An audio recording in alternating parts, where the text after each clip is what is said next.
Sirni gadaa sirna mootummaa dimookiraasii hawaasummaa fi siyaasaa biyya keessatti uummata Oromoon dhalatedha. Jaarraawwan hedduun duratti kan hundaa'e sirni gadaa uummata Oromootii fi sirna bulchiinsaa ta'ee jaarraawwan hedduu fi tajaajileera. Sirni gadaa muuxannoowwan bulchiinsaa fi beekumsaa duudhaa fi aadaa waggoottan dhibbaan lakkaa'aman kan horatee fi sirna siyaasaa hawaasummaa fi akkasumas dinagdee of danda'ee dhaabbatedha. Sirni gadaa waggoottan hedduu fi beekumsaa fi muuxannoo kan kuufatee fi uummanni Oromoo akka hawaasa tokkotti gurmaa'ee jiraachuu erga eegaleen booda sirna ittiin bulmaata hawaasichaa ta'ee tajaajilaa jira.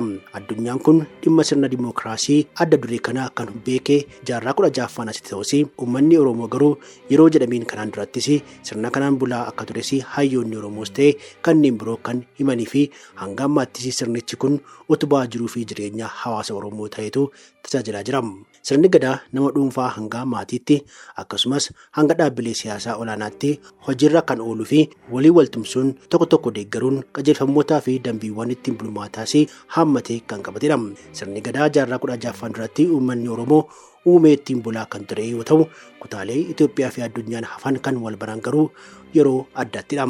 Jaarraa 16ffaatti uummanni Oromoo fi qaroomina kutaa bahaa waliin qindoomee kan ture impaayera Itoophiyaa waliin waraana tureen boodadha.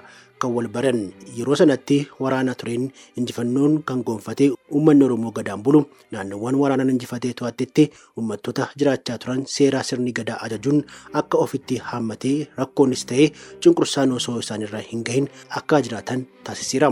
Kanaanis uummanni Itoophiyaa hafee ta'ee hawaasni addunyaa Itoophiyaatti keessumayyuu immoo uummata Oromoo biratti ittiin bulamaa kan jiru sirni gadaa qaroomina guddaa kan qabu hunda hammachiisaa fi sirna dimookiraasii jiraachuusaa akka beekee fi carraa akka uumedha. Sirni kun hawaasni Oromoo taateewwan siyaasaa, dinagdee fi hawaasummaa isaa kan ittiin to'atuu fi sarara ittiin qabsiisu ta'ee argameera.